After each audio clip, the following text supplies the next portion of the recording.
taken in the paid batches of different coaching institutes, but I'm going to take it free of cost for everyone. और अगर paid भी होता है ना तब भी ठीक से नहीं पढ़ाया जाता इन चीज़ों को, but I'm going to decode it for you. The very section that we're going to deal with is economy today. जो भी people, all those who are there from science and humanities background and are not able to understand economy section, if you're preparing for different social sciences oriented competitive exams, no need to worry, I'm there for you. I guarantee you that after watching this session, you would be clear with all the concepts related to the economy section. काफ़ी चीज़ें, some are commerce oriented only that we are going to do today, and कोई दिक्कत की बात नहीं है. So I think without wasting any time, we should start quickly. And apart from that, all those who have not watched my defense series, then I would suggest to kindly go and watch that as well, because that is actually going to help you if you are preparing for the comparative exams, because defense is also a very crucial topic which is asked. And वो I button पर you will get the thing. Okay, so let's start. Yes. So as you can see, it's economy. This is mentioned. Okay, पहला चीज आता है economy में when you're reading about is the Bretton Woods system. Now what is this Bretton Woods system? It's very critical to understand. बच्चों ने पढ़ रखा होगा ऑलरेडी, एनसीईआरटी में तो पढ़ाया जाता ही है. when you're reading history, if I'm not wrong, NCERT class 9th में भी 9th और 10th. ओके, बट फिर नहीं पढ़ाया जाता है. तो ब्रेटन वुड सिस्टम आज देख लेते हैं. देखो, सबसे पहले हमें ये याद रखनी कि जो हमारी जो थर्ड वर्ल्ड कंट्रीज है ना, व्हेन आई से third world countries, that basically means your developing and your underdeveloped countries, right? When finally they were free from colonialization, right? वहाँ पर क्या हुआ था, इनको इकोनॉमीज को रिस्ट्रक्चर करना था. अब इनकी इकोनॉमीज को रिस्ट्रक्चर करने के लिए एक न्यू सिस्टम आया, which was the Brayton would system in the year 1944. Remember it, 1944. वहाँ से क्रिएशन हुआ दो बॉडीज से, एक था IMF और एक था वर्ल्ड बैंक. ये दो बॉडीज हैं जो इंटरनेशनल इकोनॉमिक कोऑपरेशन रखेंगी एंड फाइनेंशियल स्टेबिलिटी को इंश्योर करेंगी, राइट? ये फिक्स्ड एक्सचेंज रेट लेकर आई. फिक्स्ड एक्सचेंज रेट का मतलब क्या है? When currencies are pegged to US dollars and US dollar which in turn is linked to gold. अब इसका मतलब क्या है, we'll understand in the next slide, है ना. IMF एंड वर्ल्ड बैंक दोनों को क्रिएट कर दिया गया, राइट? एक गोल्ड सिस्टम इंट्रोड्यूस कर दिया गया 1944 के टाइम पर, बट ये सिस्टम कोलैप्स कर गया 1971 में, ठीक है? और ये सिस्टम हो गया फेल, राइट? बट इसकी दो बॉडीज आज भी काम करती हैं. इसकी दो बॉडीज, फॉर एग्जांपल IMF अभी रिसेंटली जो पाकिस्तान को $2.4 बिलियन का लोन दिया है अपने एक्सटेंडेड फंड फैसिलिटी से और एक रीजनल सस्टेनेबिलिटी फंड से भी, ठीक है. And world bank which of course looks after lot many things, financial systems, ठीक है. पेगिंग का मतलब क्या होता है ना, व्हेन वी से दैट हमारी जो करेंसी है, right, that is pegged to US dollar and US dollar is in turn pegged to gold. समझना है इसको, ठीक है. पेग का मतलब होता है when you are fixing a value of a currency to another currency, that is known as pegging. Okay, for example if I say that if India pegs 1 rupee is equal to आपके $0.012, then 1 rupee is equal to these many dollars, no matter what, right? अभी क्या होता है usually, अगर आप system देखोगे currently, तो for example हमारा रुपी डेप्रिशिएट या फिर एप्रिशिएट करता रहता है, right? It is either going to go up और either going to go down, right? Either it's going to strengthen or weaken, right? You need to keep this in mind. For example, when I say that after I would say a few days back, not even few days back, but weeks back rather, 1 rupee was equal to $1 was equal to 84 rupees, something like that. कुछ था, something happened like that, okay? अभी it's currently it's going as 83 I guess, right? 83 I guess and not 88 to be precise, okay? अब अगर तुम ये चीज देखोगे ना, तो you are going to see कि करंट कंट्री जैसे यूएस है ना, एंड इसकी currency was pegged to gold, right, which is $35 per ounce of gold. Ounce is what? Ounce is the amount of gold, right? You need to remember this. मतलब amount मतलब basically the weight, okay? That is known as ounce when you're measuring gold, okay? तो अब क्या हुआ था, जैसे US dollar है, US dollar is link to gold and हमारी currency is link to US dollar. इसका मतलब क्या है? इसका मतलब है कि जब जब क्या होता रहेगा, गोल्ड की वैल्यू कम होती है, ऊपर रहेगी, उसके अकॉर्डिंग यूएस डॉलर की भी वैल्यू ऊपर नीचे होती रहेगी एंड इन टर्न उस पर डिपेंडेंट हमारी करेंसी की वैल्यू भी ऊपर नीचे होती रहेगी. You need to remember this thing which is very relevant, okay? लेकिन हमने यूएस को ही क्यों चुना? We chose US because US had around 2/3 of the world's gold after World War, right? This happened after World War II, right? So this happened after World War II, and during that time USA was the most stable economy, okay? And apart from that, it had the largest amount of gold. तो उसके basis पर क्या हुआ, उसके पास gold सबसे ज्यादा था, है ना, वो इकोनॉमी भी बहुत स्टेबल थी, तो हमने यूएस डॉलर को चूज करा, ठीक है। अब ये सिस्टम मैंने कोलैप्स क्यों करके 1971 में, जैसे US president Richard Nixon he said we have closed the gold window and this is known as going off the gold standard. इसका मतलब क्या है, जब मैंने बोला कि जो मेरी करेंसी है ना, कोई भी करेंसी हो सकती है, that is link to US dollar, ठीक है, and US dollar is in turn link to gold, okay. तो देखो, अगर अब ये वाली चीज थी कि इन्होंने क्या करा था, इन्होंने डॉलर को ज्यादा प्रिंट करना स्टार्ट कर दिया था एज कम्पेयर टू गोल्ड, ठीक है। लाइक पहले यूजुअली क्या होता था, जैसे फॉर एग्जाम्पल कोई कंट्री है, किसी कंट्री को गोल्ड चाहिए, ठीक है, अब वो गोल्ड चाहिए तो वो क्या कर सकता था, उसके पास जितने यूएस डॉलर्स है ना, वो उतने यूएस डॉलर्स यूएस को दे देता था, बदले में गोल्ड ले लेता था, ठीक है, या फिर उसकी करेंसी का जितना भी यूएस डॉलर से मिलता जुलता था वो उससे गोल्ड ले लेता था। ऑफ कोर्स अगर मान लो कोई बहुत छोटी सी कंट्री है, जैसे फॉर एग्जाम्पल मान लो जिम्बाब्वे है या फिर चैड है, तो लेट्स सपोज उनकी इकोनॉमी बहुत छोटी है, राइट, एंड उनकी, अब we are not talking about Britain कि यार अगर मैं यहाँ पर बात करूँ, मैं यहाँ पर अब मान लो पाउंड दे दूँ, तो पाउंड तो ऑफकोर्स फिर भी काम आ जाएगा बिकॉज फिर भी उसकी डिमांड थी। बट मैं अगर जिम्बाब्वे की करेंसी के बारे में बात करूँ, जैम्बिया की करेंसी के बारे में बात करूँ, मेडागास्कर की करेंसी के बारे में बात करूँ, तो इन दैट केस उनके पास जितने यूएस डॉलर्स थे तो वो यूएस को देते थे, इन टर्न गोल्ड ले लेते थे। बट दिक्कत ये होती थी कि जो यूएस ने ना डॉलर्स ज्यादा प्रिंट कर दिए थे over a period of time और उतना गोल्ड था नहीं। फॉर एग्जाम्पल, बहुत छोटा सा example I am taking this, 6 मेरे पास आउंसेस ऑफ गोल्ड है, ठीक है, और मेरे पास क्या है, $35 पर आउंस ऑफ गोल्ड। अब 35 को मैं 6 से मल्टीप्लाई कर दूंगी, राइट, मैंने बहुत छोटा एग्जाम्पल लिया है, ये बहुत छोटी कैलकुलेशन है, it is going to be रफली $210, ठीक है, मैथ्स मेरी इतनी अच्छी नहीं है बट यस इट्स $210। तो $210 यूएस प्रिंट कर सकते हैं बिकॉज उसके पास 6 आउंसेस ऑफ गोल्ड है, बट उससे कर दिए 220 या 230। कंट्रीज मांग रहे हैं गोल्ड, बट उसके पास क्या था, इतने डॉलर्स थे ही नहीं देने को, करेक्ट। तो फॉर एग्जाम्पल मैं बात करूँ, कोई पर्टिकुलर कंट्री आई है ना, उस पर्टिकुलर कंट्री ने बोल दिया कि आप हमें ना गोल्ड दे दीजिए, हम ना आपको आपकी करेंसी दे देंगे यूएस डॉलर, ठीक है, बट उसके पास इतना गोल्ड था ही नहीं, है ना, और कंट्री से एक्सपेक्ट करा था अगर उसने इतने डॉलर्स छाप दिए तो इतना गोल्ड तो ऑलरेडी उसके पास होगा, बट उसके पास था नहीं, है ना, इसकी वजह से सिस्टम फेल कर गया था। I hope you understood this, ठीक है। उसको हम बोलते थे फिक्स्ड एक्सचेंज रेट, ऐसा क्यों, बिकॉज वो पैक कर दिया गया था यूएस डॉलर को गोल्ड से, है ना, और करेंसीज को यूएस डॉलर से। But after that we had floating exchange rate, जहां पर डॉलर्स को सिर्फ और सिर्फ ट्रस्ट से, मार्केट के बेसिस पर इसको पैक कर दिया गया था, ना कि गोल्ड के बेसिस पर। अब हम किसी मेटल से इसको पैक नहीं कर रहे थे, बट हम सिर्फ ट्रस्ट के बेसिस पर इसको कर रहे थे, ठीक है। ऑफ कोर्स पहले का सिस्टम बहुत स्टेबल था, रिजिड था, बिकॉज एक गोल्ड था, गोल्ड पर आपका यूएस डॉलर बंधा हुआ था एंड हमारी करेंसी यूएस डॉलर के ऊपर बंधी हुई थी। But after some time when we switched to the other system, that was more flexible and that was more volatile because market ऊपर नीचे होती रहती है और खराब होती रहती है scenarios, right? IMF international monetary fund, ये याद रखना, ब्रेटन वुड्स कॉन्फ्रेंस में हुआ था 1944 में, इसके हेडक्वार्टर्स वॉशिंगटन डीसी में है, रिमेंबर दिस, है ना। इंटरनेशनल मॉनेटरी सिस्टम को प्रमोट करना, करंटली 190 कंट्रीज है as of 2025। It is managed by the board of governors, typically the finance ministers and central governors of the member countries. Executive board comprises of 24 directors representing different member countries. Okay, and this is a very वो वाला part, procedural वाला part. इसका जो mechanism है, you can just read it up, you can just learn it up कि executive board में कितने members होते हैं, है ना। Otherwise major lending programs इसके हैं, stand by agreement, adjustment program and extended fund facility. Extended fund facility के बारे में पढ़ेंगे, it is in news, it is very important for CLAT, it's very very important. तो एक्सटेंडेड फंड फैसिलिटी के बारे में पढ़ लेना। और इंडिया से की member and the 8th largest contributor to IMF. हर कंट्री को आईएमएफ को कुछ ना कुछ देना पड़ता है और India is the 8th contributor. US is of course the first one and I think second one is Japan. Just take it out, okay, once. Otherwise I am going to teach this, अभी upcoming slides में extended fund facility आ जाएगा। World bank को देख लो, world bank IMF का जन्म एक दिन ही हुआ था भाई, उसका मेजर ऑब्जेक्टिव है, आईएमएफ ज्यादा सोशल इश्यूज में नहीं है, आईएमएफ कंट्री स्पेसिफिक इश्यूज में है, बट वर्ल्ड बैंक का मेजर काम होता है ग्लोबली सबको देखना, जैसे पॉवर्टी को रिड्यूस करना, सस्टेनेबल डेवलपमेंट बढ़ाना।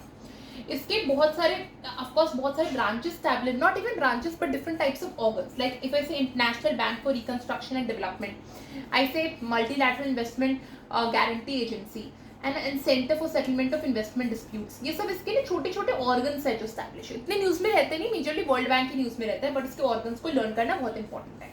कौन से रिस्क वेरी इंपॉर्टेंट है, कंसेशनल लोन्स देने के लिए वर्ल्ड की पोरेस्ट कंट्रीज को वो इंटरनेशनल डेवलपमेंट एसोसिएशन है। International bank for reconstruction and development basically loans देता है मिडिल इनकम कंट्रीज को, है ना, और मिडिल इनकम कंट्रीज को लोन्स देता है तो आईडीए पोरेस्ट कंट्रीज की हेल्प करता है, ठीक है। Investment guarantee agency political risk insurance provide करता है to encourage investments in developing countries. जैसे पाकिस्तान के बारे में बात करूं, पॉलिटिकल इंस्टेबल कंट्री है, ठीक है, अनस्टेबल सॉरी, तो जो मिगा है वो मिगा इतनी अश्योरेंस देगी पाकिस्तान में कि यार यहाँ पे पॉलिटिकल इंस्टेबिलिटी नहीं होगी, इधर एफपीआईज एंड एफडीआईज आए इन्वेस्ट करने के लिए। अब एफपीआईज क्या होते हैं ये मैं आपको अपकमिंग सेशंस में बता दूंगी, ये स्लाइड्स में ही है, आई थिंक इसमें आ जाएगा। Long term loans grants and India is the largest borrower and one of the major significant stake holders at आपका वर्ल्ड बैंक ग्रुप, ठीक है, बोरोवर भी है ना, of course, but we have used that loans and loans लेते हैं तो हमने पे ऑफ भी करा है, इतने बड़े डेट में नहीं है। अच्छा, रिसेंटली न्यूज है very important for CLAT, very important for other entrance exams also, कि आपका जो यूनाइटेड स्टेट्स है it has placed India on priority watch list. अब प्रायोरिटी वॉच लिस्ट का मतलब क्या होता है, देखो ये जो पर्टिकुलर, पहले मैं आपको बताती हूँ इसको कौन रिलीज करता है, United states trade representative special 301 report, right, ये पर्टिकुलर रिपोर्ट है जो यूएस निकालता है, ठीक है, ये यूएन नहीं निकालता है, ये यूएस निकालता है, इसलिए रिपोर्ट बायस्ड है और इस पर हम भरोसा नहीं करते हैं, ठीक है। फॉर एग्जांपल मैं बता रही हूँ इधर इसकी 3 बेसिक लिस्ट निकलती है और ये लिस्ट है आपकी priority foreign country, priority watch list and watch list country, है ना, और हाँ प्रायोरिटी वॉच लिस्ट में, ठीक है, इंडिया को प्लेस करें, ऑफ कोर्स 8 कंट्रीज को करा है इंक्लूडिंग इंडिया। तो इसमें तुम्हें याद रखना है इंटेलेक्चुअल प्रॉपर्टी से रिलेटेड चीजें इसमें पूछी जाती है। जैसे फॉर एग्जांपल पहले ये देख लो, तो जो तीनों लिस्ट आती हैं ये तीनों लिस्ट किस किस सिनारियोज में दी जाती हैं। फॉर एग्जाम्पल जिस कंट्री ने बहुत घातक इंटेलेक्चुअल प्रॉपर्टी का वायलेशन करा होता है, इंटेलेक्चुअल प्रॉपर्टी आपको नहीं पता है तो मैंने अपने चैनल पर ऑलरेडी वीडियो बना दी इंटेलेक्चुअल प्रॉपर्टी, जहां पर मैंने सब कुछ एक्सप्लेन कर दिया इंटेलेक्चुअल प्रॉपर्टी का से related, important for the legal reasoning section for CLAT and other law entrance exams. But apart from that, if you are again want to just revise, if you are even preparing for CBSE board exams, उसमें भी जाएगा, right.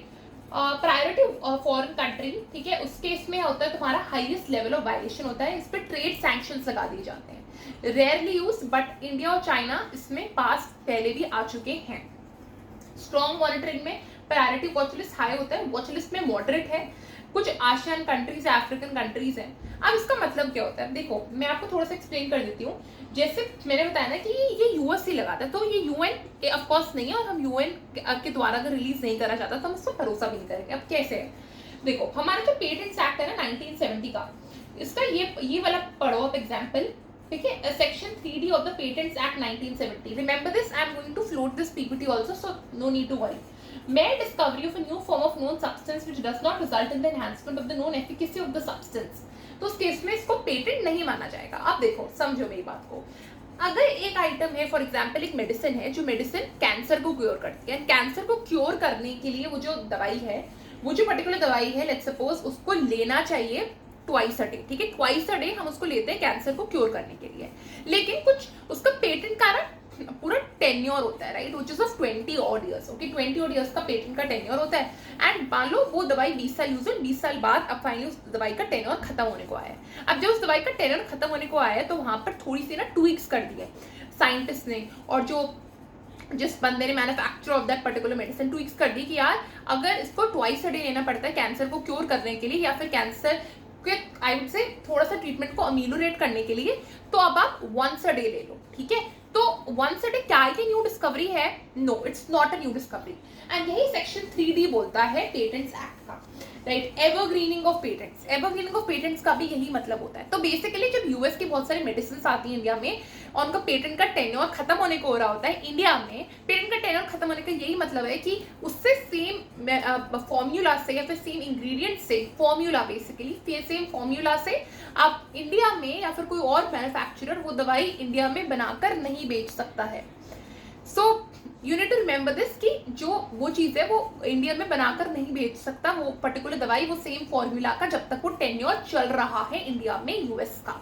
Remember this particular thing, so that is known as patent का tenure. And जब वो खत्म हो जाता है तो वो एवरग्रीन करते रहते हैं, मतलब उसे बार बार थोड़े थोड़े ट्वीक्स लाते रहते हैं ताकि उनको पेटेंट का टेन्योर दोबारा मिल जाए। बिकॉज पेटेंट का क्या है, नॉन ऑब्वियसनेस, जो भी चीज बन रही है वो ऑब्वियस ना हो, वो ओरिजिनल हो, वो ऐसा ना हो कि यार बस ये इसने भी बनाया, ये उसने भी बनाया, ये तो कोई न्यू है ही नहीं, ठीक है, वो न्यू ही होना चाहिए। और वो आपको डोज में चेंज कर देना, that is not a invention होना चाहिए पेटेंट में। So that is the reason हमारा दिक्कत आती रहती है इंडिया में पेटेंट इश्यूज से रिलेटेड, एंड वो डोनाल्ड ट्रम्प भी बोलता रहता है।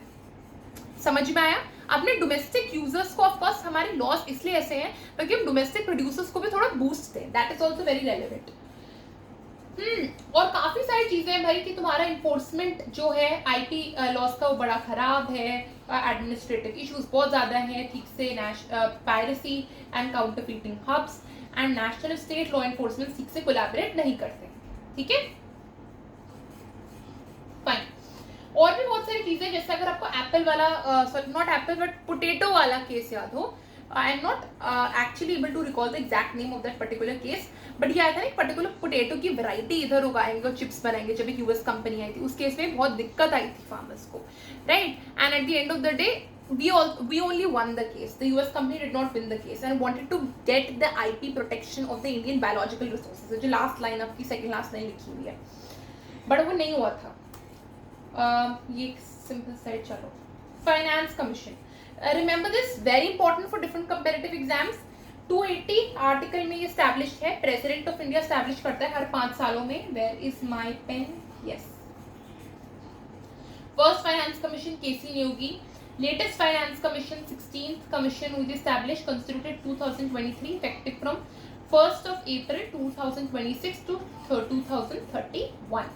बेसिकली रिपोर्ट के बारे में हम बात करते हैं, ठीक है, जब हम बोलते हैं ना कि 15th फाइनेंस कमीशन को बेसिकली इस साल रिपोर्ट देनी है, ठीक है, इस साल आई थिंक नवंबर के टाइम पर उसका है पीरियड रिपोर्ट देने का। तो ये जो 16th फाइनेंस कमीशन है, रिपोर्ट के इंग्रेडिएंट्स लिखना स्टार्ट करेगा 2016 में, ठीक है, 2026 में, ओके, वो तब इसके डिटेल्स लिखना स्टार्ट करेगा। So that is the reason लिखा होता है effective from. NK Singh was the 15th finance commission. Arvind Panagariya, remember 16th finance commission का चेयरपर्सन। इनका पिछला वाला मेरे को डेजिग्नेशन बताइएगा कमेंट सेक्शन में, जिससे पहले क्या थे।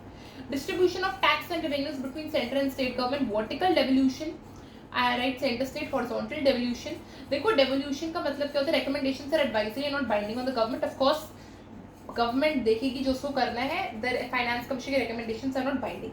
जब सेंटर से फॉर एग्जांपल स्टेट के तरफ फंड आता है ना, that is known as vertical devolution. Vertical का मतलब है, जैसे फॉर एग्जांपल ये वर्टिकल इज सीधा, तो यहाँ पर सीधा सेंटर से मतलब ऊपर से स्टेट्स के थ्रू जा रही है, मतलब दे आर गोइंग सीधा। But however when I talk about horizontal में, तो हॉरिजॉन्टल में बहुत चीजें देख जाती हैं। वो स्टेट माउंटेनस एरिया है, वो स्टेट एक स्पेशल एरिया में आता है, वो साउथ इंडिया है, वो ईस्टर्न नॉर्थ ईस्टर्न इंडिया, वो ईस्टर्न इंडिया है, वहाँ इंसर्जेंसी ज़्यादा है, वहाँ बॉर्डर्स एरिया ज़्यादा है, वहाँ पर ट्राइबल कम्युनिटी ज़्यादा है, वो सब देख कर आते हैं, इसलिए वो हॉरिजॉन्टल डिस्ट्रीब्यूशन होता है, बिकॉज स्टेट सेम लेवल पे मानी जाती हैं। लेकिन सेंटर, जब सेंटर यहाँ से स्टार्ट करें जो स्टेट्स के थ्रू जाता है, that is known as vertical distribution, okay. Grants and aid भी देता है, फॉर एग्जांपल पीछे थोड़ा ग्रांट्स एंड एड के बारे में बता दूं। बिहार को बजट में ग्रांट आई थिंक या तो बिहार को मिला था या तो आंध्र प्रदेश को मिला था इस साल का जब बजट आया था 2025 का। ऑफ कोर्स उनका यही होता है ना कि हमारी पार्टी छोड़ के चली ना जाए, हमारी सरकार गिर ना जाए, तो उस केस में दे गेव सम अमाउंट, नहीं आंध्र प्रदेश को वो अमाउंट दिया था बहुत ज्यादा, अब याद आ गया। तो ग्रांट्स ने देते रहते, किसी स्टेट को जरूरत हो, किसी स्टेट को परेशानी हो, कहीं फ्लड आया हुआ हो, तमिलनाडु में भी दिया था वैसे टाइप्स, ठीक है। रिजर्व बैंक ऑफ इंडिया आ भी आया, ये तो भाई इसको तो लर्न कर लो, बहुत इंपॉर्टेंट। स्टैटिक भी चीजें बता रही हूँ, टेक्निकल चीजें आ गई फटाफट। तो यहाँ पर establish on 1st of April 1935। Remember RBI act 1934 ने इसको स्टैब्लिश करा था। नेशनलाइजेशन हुआ था 1949 में। मतलब ये पहले प्राइवेट था आरबीआई बैंक, ठीक है, बाद में ये इसका स्टेक गवर्नमेंट ने ले लिया, ठीक है। गवर्नमेंट के पास स्टेक से 1% था शुरुआत में, जितना मेरे को याद है, फिर 49% हुआ, फिर धीरे धीरे 51 हो गया, राइट, फिर वो नेशनलाइज हो गया, ठीक है। फिर आपका शक्तिकांता दास is not the current one, remember the current governor, let me know in the comment section below. First governor was Sir Orboin Smith, remember the name. First Indian governor was C.D. Deshmukh, remember this. Owner, it's fully owned by the government. Monetary policy committee, monetary tools, repo rate, reverse repo rate, standing deposit facility, then marginal standing facility, है ना। अब देखो ये क्या tools होते हैं, ये tools बहुत इंपॉर्टेंट है. I am attaching one more video which is there on the i button. Watch this video in order to understand all the monetary tools. बहुत इजीली एक्सप्लेन करके रखा हुआ है, अदरवाइज स्लाइड में भी आ आएगा. Regulates banking sector in the banking regulation act of 1949. This basically governs आपकी ये वाली जो चीज़ें आरबीआई एक्ट 1934.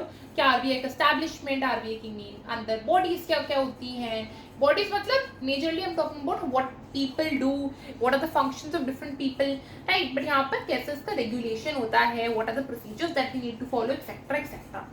डिजिटल यहाँ पर करेंसी, डिजिटल रुपी भी लॉन्च हुआ था. यूपीआई लाइट, यूपीआई 1 2 3, ये सब पढ़ेंगे आगे जाकर, ठीक है. Okay, who mints coins in India, ठीक है. That's a very relevant question. Indian government print करती है कॉइन्स को, राइट, मिंट करती है, सॉरी, प्रिंट तो नोट्स होते हैं. Under which act, which is the coinage act of 2011. Responsible body is security printing and minting Corporation of India Limited. This body basically mints coins in India. You need to remember one thing: 4 to 5 bodies are there which are part of RBI. Remember those 4 bodies majorly. Let me know these in the comment section below. मैंने उससे 2 चीजें पूछी हैं. एक है आपका RBL का, not RBL but yes, आपका फाइनेंस कमीशन का गवर्नर कौन सा है, एंड अपार्ट फ्रॉम दैट आपकी जो रिस्पॉन्सिबल बॉडीज जो हैं आपकी आरबीआई की, वो कौन सी है, मेरे को कमेंट सेक्शन में बताइएगा. 4 इंपॉर्टेंट बॉडीज हैं, ठीक है. Coins bear the signature of no one, they carry the emblem of India. लेकिन जो नोट्स होते हैं वहां पर होता है गवर्नर का. अच्छा, 4 मेजर लोकेशंस हैं जहां पर कॉइन्स को प्रिंट करा जाता है. ऑफकोर्स उसकी 4 ब्रांचेस हैं, है ना. जो बॉडी हमने पढ़ी है, मुंबई की, कोलकाता की, हैदराबाद एंड नोएडा. एंड एक चीज तुम याद रखिए, ये तो वहां पर है जहां पर स्टेट्स में है. ये मिंट मार्क भी मेंशन होता है. फॉर एग्जांपल तुम कॉइन खोल के देखना, और मतलब खोल कर नहीं, बट कॉइन को अपने हाथों में देखना, और कॉइन में तुम्हें दिखेगा कि अगर उसमें डॉट बना हुआ है तो वो मुंबई का है, अगर उसमें कोई भी मार्क नहीं है वो कोलकाता का, उसमें स्टार है वो हैदराबाद का है, उसमें डायमंड बना हुआ है तो नोएडा का है. ये देख सकते हो. उसको लर्न भी कर लेना, एसएससी में पूछा गया पहले भी. क्लैट वालों को मैं इतना बोलूंगी, जो मैं पढ़ाती जा रही हूँ उसको देखते जाओ. जो चीजें मेरे को लगता है रेलेवेंट है वो कर लेना, बट ये तो एलिट के लिए लर्न कर ही लो. बट अदरवाइज हमने नहीं करा था, और ये क्वेश्चन आया भी नहीं था, और क्वेश्चन नहीं आया है ऐसा, but SSC UPSC banking railway के लिए इम्पोर्टेंट है. Okay, who prints currency notes? तो RBI does that under section 22 of the RBI Act of 1934. Section तो याद कर लो एक बार. करेंसी में RBI गवर्नर का लगा होता है signature, and printing press is manage by RBI. 4 presses हैं, one is in Dewas, one is in Nashik, one is in Mysore, one is in Salboni. Salboni is in West Bengal, Mysore is in Karnataka, Nashik is in Maharashtra, and Dewas is in Madhya Pradesh. Remember these 4 things also: Dewas, Nashik, Mysore and Salboni. Okay, video थोड़ी लंबी हो गई है, so will continue this in the next session.